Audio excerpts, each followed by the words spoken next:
Hello aspirants, welcome to the TN Bankers YouTube channel. நம்ம சேனலில் மெயின்ஸ்க்கான content strategy ரெகுலராக கொடுத்துட்ருக்கோம். சேனலில் சப்ஸ்கிரைப் பண்ணலாம், சப்ஸ்கிரைப் பண்ணிக்கோங்க. பக்கத்தில் இருக்க பெல் ஐக்கனை ப்ரெஸ் பண்ணிக்கோங்க. வீடியோக்கு லைக் பண்ணிக்கோங்க. வாங்க வீடியோக்குள்ள போகலாம்.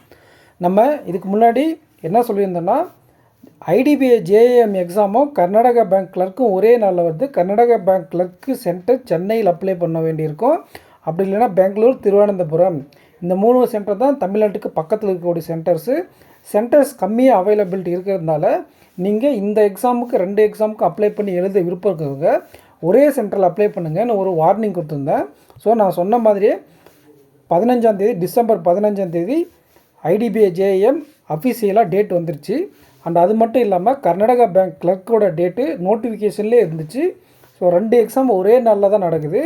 சப்போஸ் நீங்கள் என்னோடய பேச்சு கேட்டு ஒரே சென்டரில் அப்ளை பண்ணியிருந்தீங்கன்னா நீங்கள் உங்களுக்கு லக் இருந்து காலையில் மார்னிங் ஒரு ஷிஃப்ட்டு அண்டு ஆஃப்டர்நூன் ஒரு ஷிஃப்ட்டு, மார்னிங் ஒரு ஷிஃப்ட்டு, ஈவினிங் ஒரு ஷிஃப்ட் நடக்கும். 2 ஷிஃப்ட்டில் தனித்தனியாக நடந்து ஒரே சென்டர் எக்ஸாம் அப்ளை வந்து அந்த மாதிரி ஒரு சுச்சுவேஷன் வந்திருந்தால் நீங்கள் 2 எக்ஸாம் அப்ளை பண்ணலாம்.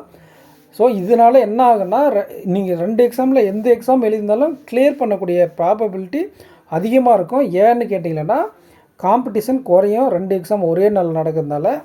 ஸோ அந்த அப்ளிகேஷனு JAMக்கு 50,000 தான். ஓவரால் இந்தியாவிலே 50,000 தான் வந்திருக்கு. அண்ட் இதில் தமிழ்நாட்டுக்கு 50 வேகன்சிஸ் இருக்குது. நல்ல வேகன்சிஸ் தான், ஏன்னா காம்படிஷன் கம்மி, டாப்பர்ஸ் அட்டன் பண்ண மாட்டாங்க. நீங்கள் ஆஃபீஸர் லெவல் ஜாப் இது. நீங்கள் போனீங்கன்னா எக்ஸ்பீரியன்ஸ் கெயின் பண்ணிவிட்டு ஆஃபீஸர் ஸ்கேல் டு RRBயில் போக இது ஒரு ஐடியா.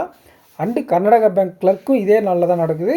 இந்த எக்ஸாமுக்கு அந்த எக்ஸாமுக்கும் கான்சன்ட்ரேட் பண்ணி 90% ஆஃப் த கேண்டிடேட்ஸ் ஸ்கிப் பண்ணியிருப்பாங்க கர்நாடகா பேங்க் கிளர்க்கு.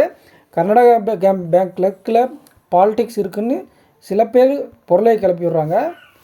அது இருக்கா இல்லையான்றதெல்லாம் தெரில. பட் என்னோடய ஃப்ரெண்ட்ஸு OBC கேட்டகரியில் கிளியர் பண்ணி உள்ளே போயிருக்காங்க, ப்ரூஃப் இருக்குது. ஸோ இது அத்தன்டிக்காக தான் நடக்கும்னு சொல்லி நீங்கள் எக்ஸாம் அப்ரோச் பண்ணி போய் எழுதுங்க. கிளியர் பண்ணால் 59,000 ஸ்டார்டிங் சேலரி, POக்கு 1.2 lakh ஸ்டார்டிங் சேலரி கொடுக்குறாங்க கர்நாடகா பேங்க்கில்.